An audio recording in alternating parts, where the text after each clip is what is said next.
할렐루야. 네, 우리 주님 부활하셨습니다. 옆에 분에게 우리 주님은 다시 살아나셨습니다. 인사하겠습니다. 네, 여러분과 함께 영상을 하나 보고 그리고 같이 말씀 보도록 하겠습니다.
Do you want to become an expert in the mysteries of Scripture? Click the link in our description to unlock the Bible's wisdom. 조금 더 연결해서 보도록 하겠습니다. Free ebook on the book of Genesis.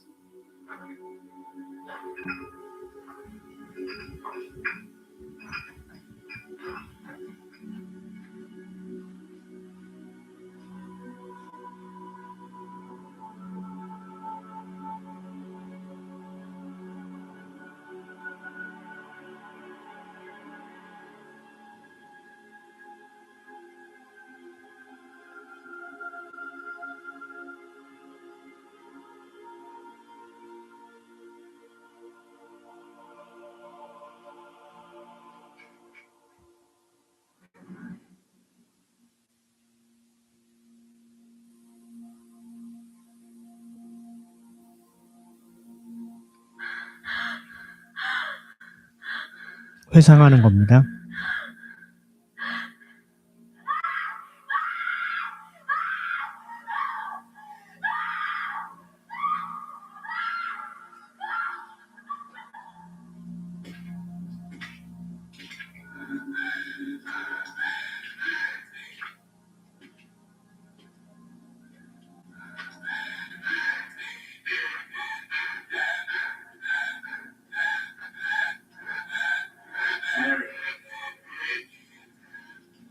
Mary.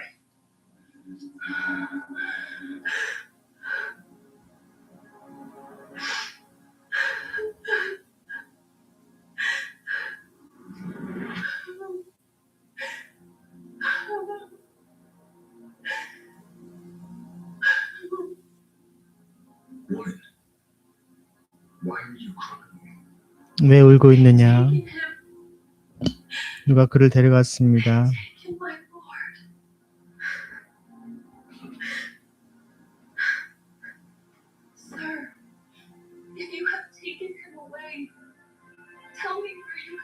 누가 데려갔다면 제게 좀 말씀해 주세요.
All authority in heaven and on earth has been given to me.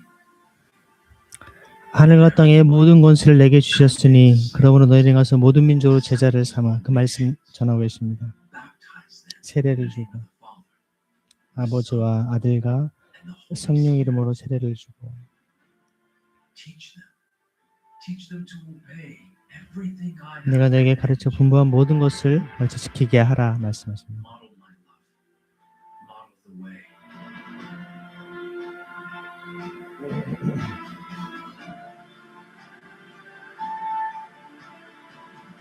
Do not be afraid. 두려워하지 말아라. 반드시 I am with you 내가 always 너희와 함께 to 하리라. the very end. 영원토록.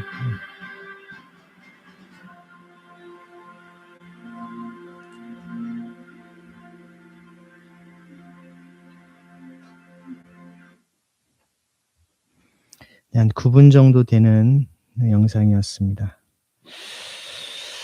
네, 여러분 어떠신가요? 이게 놀랍게도 다 AI로 제작을 한 거예요. 이렇게 AI로 요즘에 굉장히 아주 생생하게, 물론 여러 가지 조금 더 디테일한 부분들, 뭐 부족한 부분이 있겠지만, 예수님께서 십자가 못 박혀 돌아가시고 3일 만에 부활하신 것을 기념하는 우리가 부활주일입니다. 우리가 주일은 주님의 부활하심을 매주마다 기념하는 날입니다. 기쁨과 감격, 날마다 죄에 대해 죽고 주님과 함께 다시 살아나는 그런 부활의 기쁨을 맛보는 날이죠. 우리가 지난 사순절 기간을 보내면서 특별히 지난주는 또 고난주간이었죠. 스데반의 설교를 통해서 참으로 고통스러운 진실을 우리는 마주해야 했습니다. 우리 자신의 불안, 또 탐욕을 우리는 달래기 위해서 우리를 위한 신인, 우리는 금송아지를 만들었던 자들임을 고백합니다. 권력과 기득권을 지키기 위해서 예언자들의 입을 틀어막고 마침내 그 의인이신 예수 그리스도를 십자가에 못 박아 살해했던 공범자들이 바로 우리 자신임을 뼈아프게 고백하며 회개의 시간을 보낸 줄로 압니다. 세상의 권력자들, 또 대제사장과 빌라도는 무죄한 의인을 십자가에 매달아 죽임으로써 자신들의 체제가 승리했다라고 믿었습니다. 예수의 운동은 일소에 다 끝날 것이라고 생각이 됐습니다. 그들은 거대한 돌로 무덤의 입구를 막아버렸고 또 로마 황제의 인장으로 봉인을 해서 이제 모든 소요는 끝났다라고 안도했을 것입니다.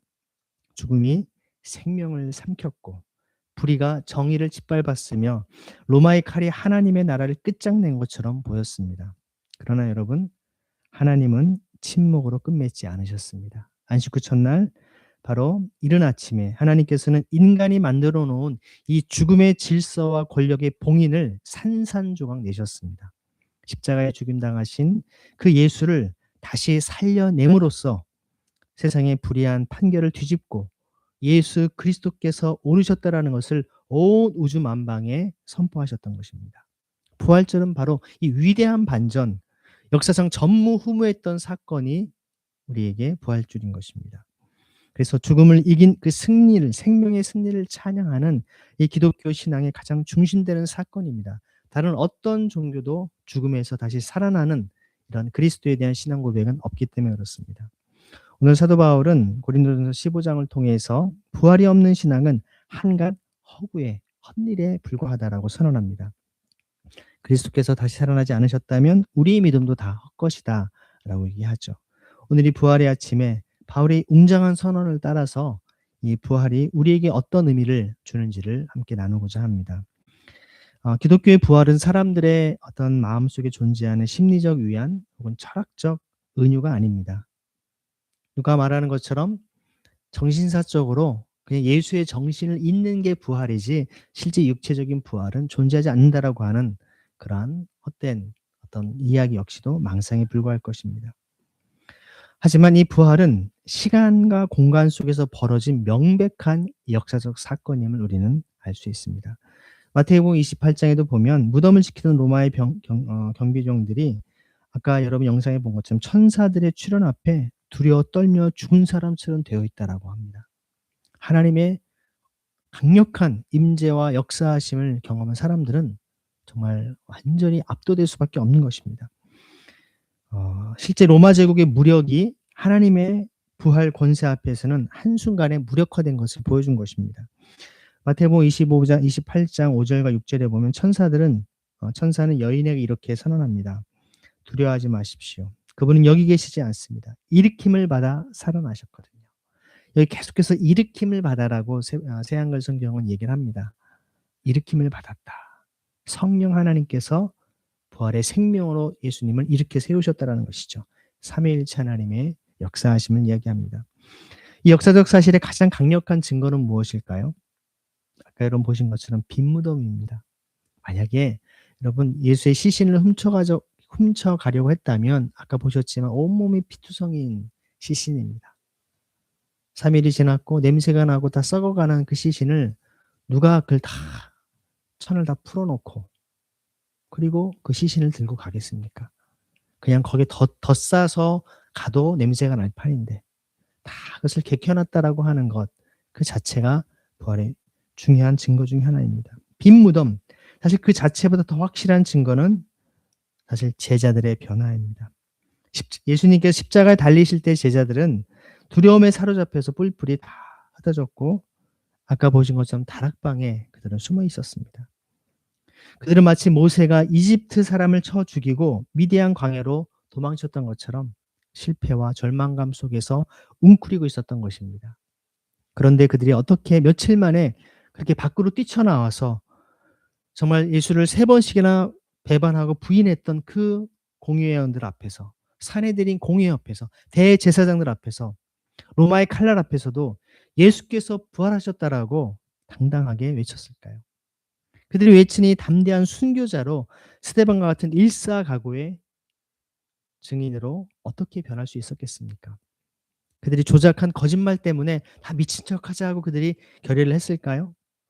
인간이 꾸며낸 거짓말을 위해서 기꺼이 그들이 사자밥이 되거나 십자가에 거꾸로 매달리겠습니까? 그들을 변화시킨 것은 단 하나, 실제로 죽음을 이기시고 부활하신 주님을 만났기 때문에 그렇습니다. 부활의 역사적 사실이 제자들의 내면에 있는 사망의 두려움을 몰아내고 그들은 죽음조차 두려워하지 않는 담대한 주님의 사도로 재창조된 것입니다. 여러분의 삶이 여전히 두려움과 불안과 근심과 걱정 그것이 있다면 여러분은 온전히 우리 안에 거하시는 주님의 부활의 생명을 누리지 못하고 있다라고 하는 증거이기도 할 것입니다. 우리 안에 주님이 함께 하시다면 죽음도 삼킨 바 되었다라고 성경 표현하지 않습니까? 오늘 말씀에 보면 바울은 고린도전서 15장 14절에 분명히 이렇게 얘기를 합니다. 14절 말씀 함께 읽어보겠습니다. 시작. 그리스도께서 일으킴 받아 부활하지 못하셨다면 우리가 선포된 것도 헛일이고 여러분이 믿는 것도 헛일입니다. 여러분, 예수님의 부활이 없었다면 기독교는 역사상 가장 전무후무한 대사기극이 됩니다. 예수님의 부활이라는 이 사실 때문에 여러분 자기 인생을 걸고 목숨을 걸고 다 순교하고 죽어간 사람이 한둘입니까? 아니 당장 여러분 앞에 서 있는 저 그리고 우리 전사님들 비롯한 예수님의 복음을 전하겠다라고 일평생 헌신하며 살아가는 사람들 다 사기당한 거 아닐까요? 예수님의 부활이 없었다면. 여기에 보면 헛일로 번역된 헬라어가 보니까요. 케노스라는 단어예요. 케노스. 네. 이 케노스라는 말은 속이 텅 비어 있다. 아무런 실체가 없다라는 그런 뜻을 가지고 있습니다. 바울은 우리의 그 신앙이 그저 심리적인 위안이나 도덕적인 교훈을 얻기 위한 것이라면 부활이 없어도 상관없겠지만 기독교 복음의 핵심은 죽음을 이긴 그 생명의 실체이기 때문에 부활의 역사적이고 객관적인 사실이 없다면 기독교 신앙 전체가 거대한 사기극이자 텅 빈 껍데기에 불과하다라고 역설한 것입니다. 그래서 사람들에게도 가장 불쌍한 사람이라는 거예요. 그리스도 때문에 죽은 사람들이 한둘이냐는 것이죠. 만약 부활이 없다면 어떤 일이 벌어지겠습니까? 십자가는 그저 로마 제국에 반항하다 실패한 한 혁명가의 비참한 정치적 처형으로 끝났을 것입니다. 부활이 없다면 예수를 죽인 제사장들의 종교적 기득권이 옳았고 무력을 행사한 빌라도의 제국주의가 역사의 최종 승자가 된다라는 것입니다. 즉 부활이 없다면 이런 억압하는 자가 항상 승리하고 폭력이 언제나 정의를 짓밟는 것이 이 세상에 변할 수 없는 궁극적인 법칙처럼 여기게 될 것입니다. 돈이면 최고야, 내 권력이면 최고야 하면서 마음대로 하는 사람들이 계속 기승을 부릴 것입니다. 우리가 가슴 아파하며 기도하고 있는 지금 우크라이나, 중동의 끔찍한 폭력과 전쟁, 그리고 힘없는 자들이 가차없이 짓밟히고 있는 이러한 아주 천박한 자본주의와 또 권력의 폭주가 결국 인류 역사의 마지막 결론이라는 끔찍한 절망적인 체념에 도달할 수밖에 없지 않겠습니까? 그러나 여러분 20절을 보십시오. 20절을 보면 바울은 절망의 가정법을 깨트리며 위대한 승리를 선언합니다. 함께 읽겠습니다. 시작. 그런데 이제는 그리스도께서 죽은 사람들 가운데서 부활하셔서 잠들어 있는 사람들의 첫 열매가 되셨습니다. 아멘. 여기서 여러분 첫 열매라고 하는 것은 아파르게라고 하는 단어를 쓰고 있는데 아파르게 이 단어는 구약의 추수감사의 절기인 초실절을 배경으로 가집니다. 어떤 우리를 맥주감사절 같은 그런 절기이기도 하죠. 첫 열매라고 하는 단어는 결국 이스라엘 백성은 추수를 시작할 때 가장 먼저 익은 곡식단을 하나님께 바칩니다. 이 첫 열매는 단지 하나로 끝나지 않겠죠. 그게 시작입니다. 앞으로 이어질 거대한 본격적인 대추수를 보증하는 확실한 약속이 바로 첫 열매가 아니겠습니까? 즉 예수님의 부활은 과거에 일어난 기이한 단회적 사건으로 끝난 것이 아니라 장차 그리스도 안에 잠든 모든 성도 그리고 이제 우리 역시도 주님과 함께 부활의 생명에 참여할 그분과 똑같이 영광스러운 부활의 생명에 참여하게 될 것을 확증하는 대우주적 추수의 신호탄이 주님의 부활인 것입니다. 죽음의 권세마저도 깨트리시고 이기신 여러분 사단 마귀가 가지고 있는 최고의 힘과 능력과 권세가 사망입니다. 사망 권세 잡은 자입니다. 사람을 죽일 수 있는 권한이 있는 겁니다. 왜 사람을 죽일 수 있는 권한이 주어졌을까요? 사람이 죄를 졌기 때문에. 죄의 삭은 사망이라고 말씀하셨습니다. 인간이 죄를 졌기 때문에 죽는 것이지 병들고 나이 들고 교통사고 나서 죽는 것은 단지 현상에 불과합니다. 본질적으로는 죄의 삭은 사망이라고 말씀하고 있습니다. 이 사망의 어떤 권한을 잡은 자가 사단 마귀인 것입니다. 인간이 죄를 졌기 때문에 당연히 죽일 수 있는 것이죠. 그런데 주님이 사망 권세를 깨뜨리셨다라고 하는 것은요. 주님은 죄가 없으신데 사망에 처하셨죠. 주님은 죽을 수 없는 분인데 죽으신 겁니다. 그럼 누가 불법을 자행한 것입니까? 안 그래도 사단 마귀는 불의를 행하고 참소하고 불법을 행하는 자인데 하나님의 아들인 예수님마저 죽이고서 야 우리가 하나님의 아들을 죽였다 잔치를 벌였겠지만 그 사단 마귀가 영원한 심판이 남아있음을 더 확증한 것에 불과했던 것이고 예수님을 믿는 모든 우리 그리스도인들이 주님과 함께 부활의 생명에 참여한다라고 하는 것은 사단 마귀가 더 이상 우리에게 어떠한 힘도 권세도 행사할 수 없음을 증명하는 것입니다. 여러분 어떠한 문제와 어려움이 있다 할지라도 예수의 이름으로 선포하십시오. 부활이요 생명신 나사렛 예수 그리스도 이름 명하노니 어둠은 떠나갈지어다. 모든 절망과 거짓은 떠나갈지어다. 모든 죽음과 질병은 떠나갈지어다. 선포하십시오. 이것이 바로 그리스도인의 부활신앙의 능력이 아니겠습니까? 그래서 여러분 부활은 나사로처럼 잠시 육신의 생명을 연장했다가 다시 죽는 단순한 소생이 아닙니다. 부활은 인간을 얽어매고 있는 가장 근본적인 채무이자 폭군인 곧 죄와 죽음으로부터 궁극적이고 영구적인 해방을 선언합니다. 죄의 삭은 사망이라고 로마서 6장 23절에 선언한 것처럼요. 죽음은 인간의 죄에 대한 형벌이자 권세입니다. 그러나 흠없으신 우리 그리스도께서 죽음의 권세를 깨트리고 이기셨다라고 하는 것은 우리의 모든 죄의 빚이 십자가에서 온전히 탕감되었음을 하나님 아버지께서 직접 확인하시고 온 우주에 선포하신 위대한 바로 신원 사건입니다. 미슈파트인 것입니다. 그러므로 여러분 부활이야말로 하나님께서 타락한 인류와 피조 세계를 향한 선포하신 궁극적이고 영원한 대희년이라고 말할 수 있습니다. 주님의 십자가 사건이야말로 그것을 구속이라고 말하지 않습니까? 구속이 리뎀션인데요. 리뎀션이 히브리어로 고엘입니다. 고엘이라는 단어가 여러분 아시는 대로 바로 토지 무르기, 기업 무르기, 희년의 가장 핵심적인 개념입니다. 희년이 빚진 자의 부채를 탕감하고 노예된 자를 해방하는 은혜의 제도라면 부활은 인류의 가장 잔혹한 노예 주인인 바로 사망을 폐위시키고 원죄라고 하는 영원한 부채를 완전히 탕감해낸 우주적 대희년의 성취인 것입니다. 이제 사망은 더 이상 우리를 지배하는 주인이 아닙니다. 여러분 옆에 분에게 얘기합시다. 사망은 더 이상 당신을 지배할 수 없습니다. 사망아 너희 승리가 어디에 있느냐라고 얘기하지 않습니까?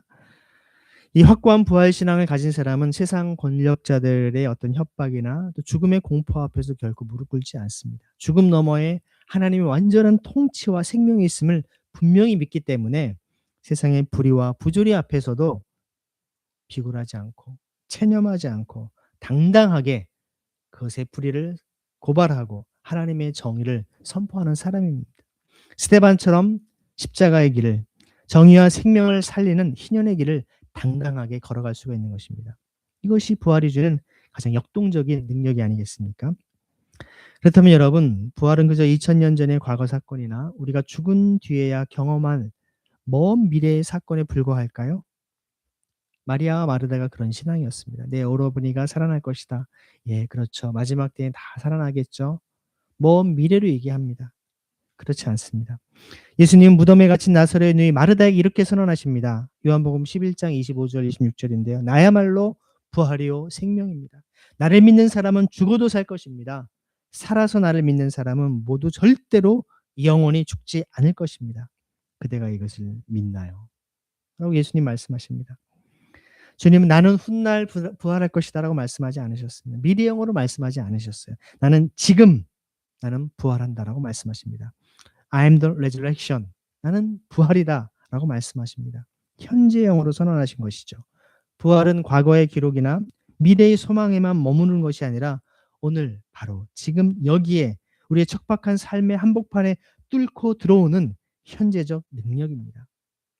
여러분의 가정 안에, 여러분의 일터 안에, 여러분이 지금 고민하고 힘들어하는 그 모든 문제 속에 부활의 능력이 역사하는 것입니다.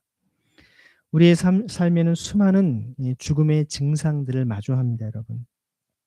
관계가 단절되고 경제적으로 너무나 어렵고 힘든 절망적인 상황. 고칠 수 없는 혹은 원인 모를 그런 질병으로 또 미래에 대한 막막함으로 스스로 내다버린 것 같은 깊은 우울감, 이 모든 것들이 우리를 무덤처럼 짓누르고 있는 것입니다. 그러나 부활의 주님이 내 안에 살아 숨쉬실 때 우리를 올가매던 모든 절망의 수위는 다 벗겨질 것입니다. 미디안 광야처럼 잊혀진 시간 속에서도, 파라오의 학대 속에서도 하나님은 우리를 다시 일으켜 세우십니다. 성도는 여러분 죽어서 천국 가는 것만을 바라보는 사람이 아닙니다. 오늘 이 땅의 절망과 이 땅의 죽음의 문화 한가운데에서 부활의 생명과 부활의 능력을 호흡하며 날마다 새로운 피조물로 살아가는 바로 새 창조의 백성인 것이죠. 그래서 이 부활의 현재적 능력은 이제 개인적인 차원을 넘어서서 우리 공동체 속에 완성되기를 소망합니다. 누가복음 24장에 보면요, 예루살렘에서 엠마오로 내려가는 두 제자의 이야기가 나오죠. 그들은 예수님의 십자가 죽음에 절망하면서 모든 것을 포기하고 다 고향으로 돌아가고 있었습니다. 부활하신 주님이 곁에서 동행하셨지만 그들의 영적인 눈이 가려져서 주님을 알아보지 못했습니다. 여러분, 근데 3년 반 동안 함께 신앙생활을 했는데 주님을 몰라 뵀다. 우리 지금 주빌리 교회가 한 3년 반 됐거든요. 네. 3년 반 정도 되신 분이 누가 계신가요? 네. 다 기간들이 차이가 있는데.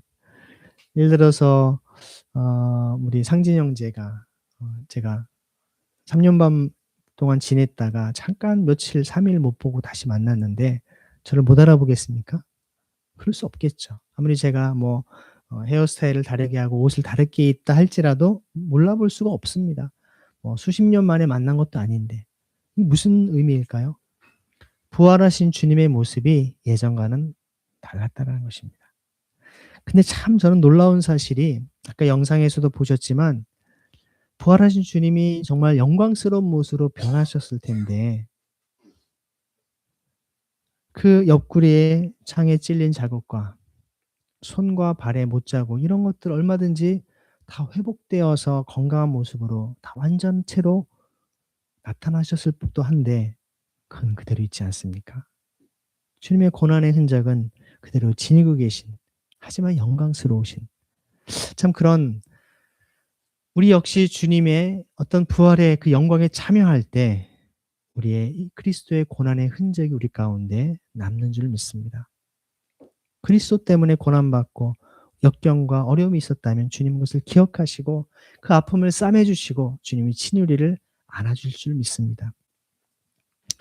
사실 우리가 실제로 이렇게 그들이 주님과 함께 걸어갔지만, 하루 종일 함께 시간을 보냈지만 언제 그들이 부활의 주님을 깨닫습니까?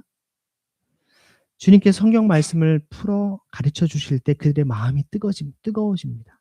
여러분, 설교 말씀을 들으면서 가슴이 뜨거워지고 마음이 뜨거워집니다. 하나님 말씀에 대한 새로운 깨달음이 생기죠. 또 식탁에 앉아 떡을 떼어 나누어 주실 때, 바로 성찬의 때에 비로소 눈이 열려 주님을 알아보는 것입니다. 우리가 예배 때마다 말씀을 듣고 떡을 떼는 이유는 무엇일까요? 주님을 알아보고 주님을 깨닫고 주님을 만나기 위함입니다. 주의 말씀을 듣고, 비록 주님이 이 시간에 직접 전하지는 않으시지만 부족한 이 죄인된 이 목회자라고 하는 저의 입술을 통해 여러분 하나님의 말씀을 전하고 여러분의 듣게끔 하나님이 역사하시지 않습니까? 제가 대단해서가 아니라 제가 전하는 이 말씀이 하나님의 말씀을 담아 전하기 때문에 이 사명이 귀한 것입니다.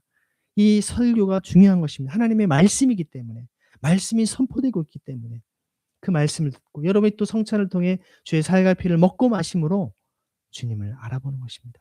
부활의 주님을 만나는 것입니다. 기쁨과 감격으로 변화되는 것입니다.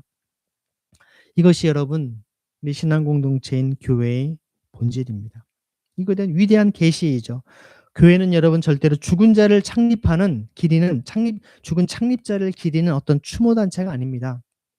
단순한 철학적 사교 모임이 아닙니다. 네.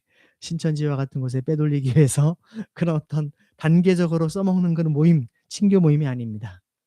교회는 말씀과 성찬의 나눔을 통해서 지금도 우리 가운데 살아 역사하시는 부활의 주님을 만나는 생명의 공동체입니다.